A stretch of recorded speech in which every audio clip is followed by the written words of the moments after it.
premier journal d'info avec une confirmation, c'est officiel, l'État d'Israël entre à partir de demain dans un reconfinement total. Oui, effectivement, Ilana, à l'issue d'une réunion marathon qui a duré toute la nuit, le gouvernement israélien a décidé tôt ce matin de valider les décisions prises hier soir par le cabinet restreint pour la lutte contre le coronavirus. En conséquence, l'État d'Israël entre à partir de demain matin, vendredi, et pendant une période d'au moins 2 semaines, jusqu'au lendemain de la fête de Simchat Torah, dans un reconfinement total qui sera plus rigoureux encore que celui instauré en mars dernier au début de la première vague. Ce reconfinement qui a des allures de couvre-feu général se traduira par la réduction très sensible de l'activité professionnelle dans les secteurs publics et privés. Dans le secteur privé, seules les usines et industries considérées comme d'urgence continueront à fonctionner, mais le volume de travail sera nettement inférieur aux 30% du premier confinement.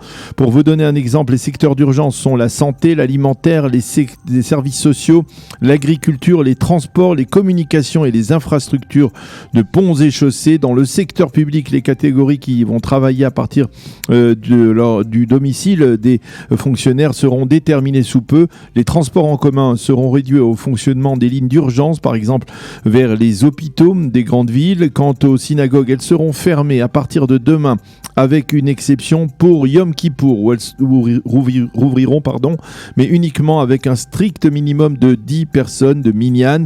Et de facto, les offices de Kippour se dérouleront cette année en Israël à l'air libre, ce qui ne sera pas une mince affaire en raison en particulier d'un temps qui risque d'être relativement chaud.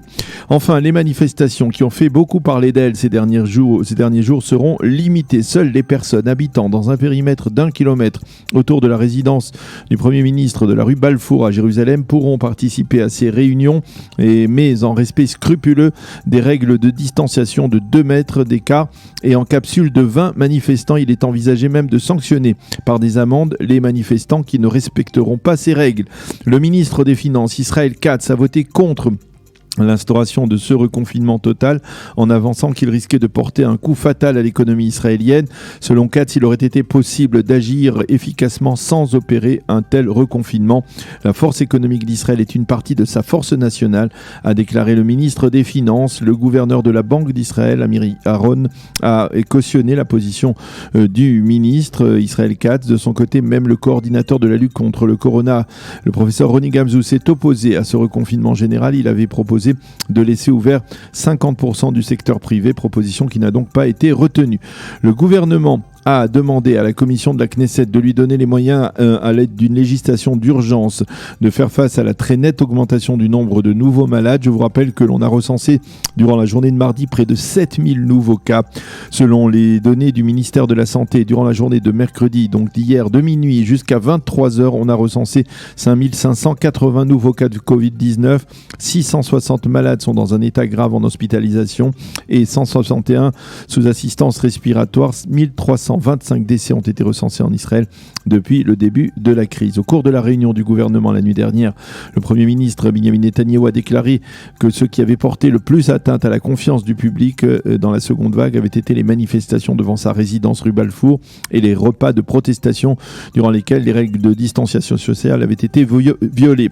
Il y a eu une approche très complaisante envers les manifestants dans les carrefours à travers le pays, et cela a causé un immense tort, a déclaré le Premier ministre, qui a tenu à souligner que contrairement aux affirmations de certains manifestants, les manifestations ne seront pas arrêtées et elles se poursuivront donc en capsule.